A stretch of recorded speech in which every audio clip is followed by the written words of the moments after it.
গীতা সুগীতা কর্তব্য কিমন্বয় শাস্ত্র বিস্তরই যা স্বয়ং পদ্মনাভস্য মুখ পদ্মাৎ বিনিসৃত।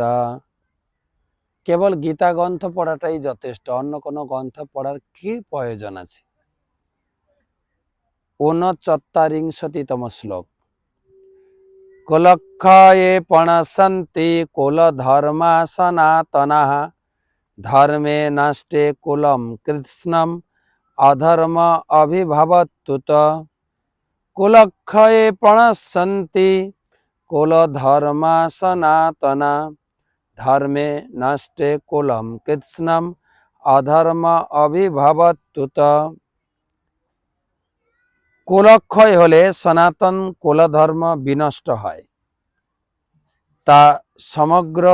তাহলে সমগ্র বংশ অধর্মে লিপ্ত হয়।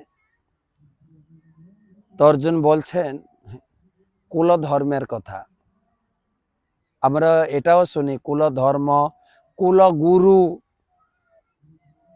আরে কুলধর্ম হচ্ছে তো ভগবানের সেবা, কিন্তু অর্জুন এখানে কুলধর্ম মানে পরিবারের সেবা।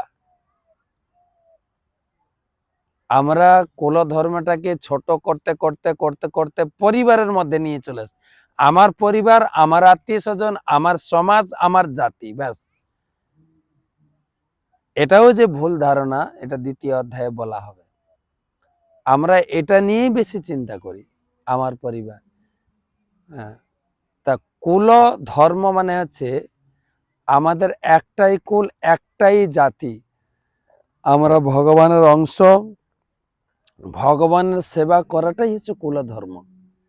কিন্তু অর্জুন এখানে কুলধর্ম মানে বলতে চাইছেন যে আমার পরিবারের লোকজন, পরিবারের আত্মীয় স্বজন যদি হত্যা হয়ে যায়, তাহলে তো লোকে ধীরে ধীরে, প্রবীণ লোকেরা মারা গেলে তাহলে বাড়িতে যে ধর্মাচার থাকে সেগুলো ধীরে ধীরে বন্ধ হয়ে যাবে।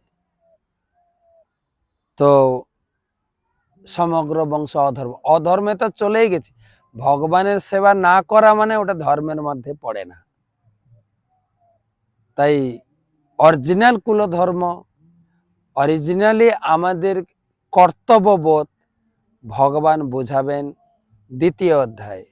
অর্জুন যে সমস্ত কথা বলছেন, আমাদের চিন্তাধারাকে অর্জুন সবার সমক্ষে ভগবানের সামনে তুলে ধরেছেন। এর উত্তর পাবো আমরা 2য় অধ্যায়, 3য় অধ্যায়।